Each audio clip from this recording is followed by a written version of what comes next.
আমি কখন বুঝবো যে আমি পুরোপুরি অহংকার মুক্ত একজন মানুষ? এত জটিল প্রশ্ন করলে কেমন হবে? অহংকার মুক্ত দারুণ একটা প্রশ্ন করেছেন। শোনেন, যার কিছু থাকে সেই অহংকার করে। আপনাকে আল্লাহ যার নিয়ামত গুলো দিয়েছে, আপনি সেটাকে কখনো অপব্যবহার করবেন না। একটা অহংকারের সংজ্ঞা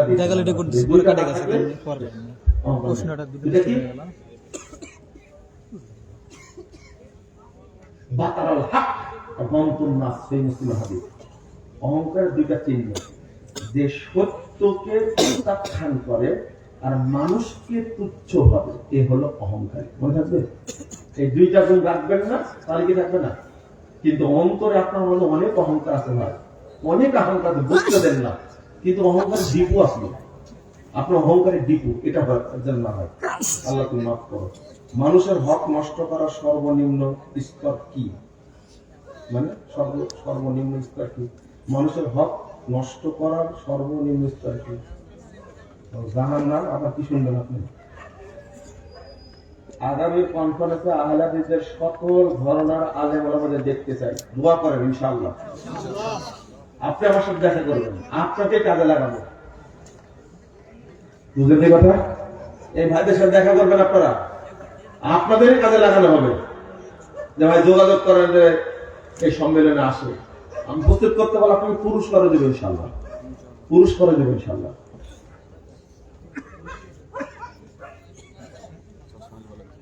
আচ্ছা, পায়ু পথ দিয়ে কৃমি বের হলে কি ওজন নষ্ট হবে?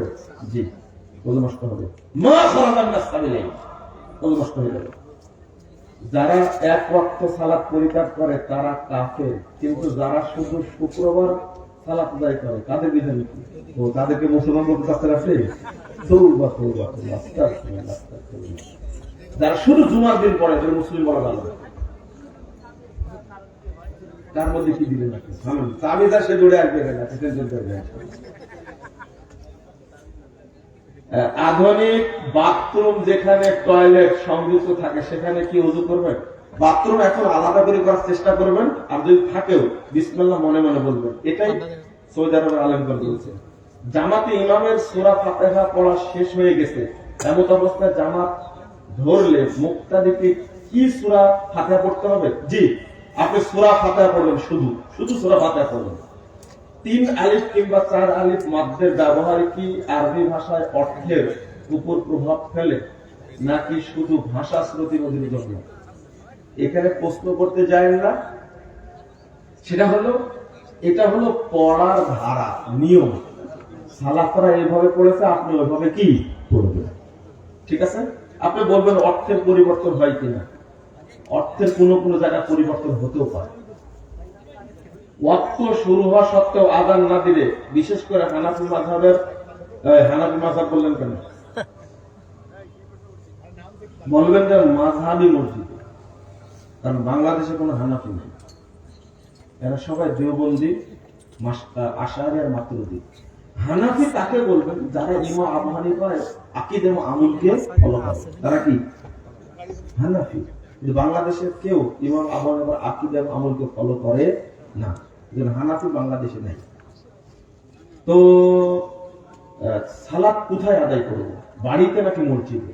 যদি মসজিদে সালাত আদায় করতে চান ওয়াক্ত মোতাবেক একাকি, ফিতনা না হলে মসজিদে পড়বেন, আর যদি ফিতনার আশঙ্কা থাকে বাড়িতে একাকি পড়বেন। সেই হাদিস আছে মাসাল্লাতু বুয়ুতিকুম, তোমরা বাড়িতে সালাত আদায় করে না। 3701 নম্বর হাদিস, মুসনাদ আহমদের মধ্যে এসেছে। আযান না হলে কোনো সমস্যা নাই, বাড়িতে। বলেন তো ওয়াক্ত হওয়ার কতটুকু সময়ের মধ্যে পড়ে দিবেন সালাত? 15 মিনিট বা 15 থেকে 20 মিনিট, 15 থেকে 20 মিনিট মধ্যে সালাত পড়ে দিবেন। জামাতে পড়ার চেষ্টা করবেন। আযান না হলে মসজিদে জামাত করা যায় না, এরকম কি কোনো বিধান আছে? না, তো কোনো বিধান না। এরকম সিজদা থেকে উঠে দাঁড়ানো সুন্নাত বিধান কি? মানে সিজদা থেকে উঠে দাঁড়ানো সুন্নাত বিধান কি? বুঝলাম। ও, বসে উঠবেন না সরাসরি উঠবেন, তাই না? বসে উঠবেন, এই হাদিসই বেশি আসছে। বসে তারপরে উঠবেন। ঠিক আছে? জাযাকুমুল্লাহু খাইরান ওয়া বারাকাল্লাহু ফিকুম। যারা কষ্ট পেয়েছেন তারা আমাদেরকে মাফ করে দিবেন, আর বেশি বেশি দোয়া করবেন, আল্লাহ যেন প্রোগ্রামকে কবুল করেন। বলুন আমিন। এই যে একটা সাহাবী পাওয়া গেছে, যার চাবি এটা আপনি নিয়ে যাবেন, শেষে মারেন তো এটা। উপরে আছে। দোয়াটা বলে নিন আপনারা, সুবহানাকাল্লাহুম্মা ওয়া বিহামদিকা আশহাদু আল্লা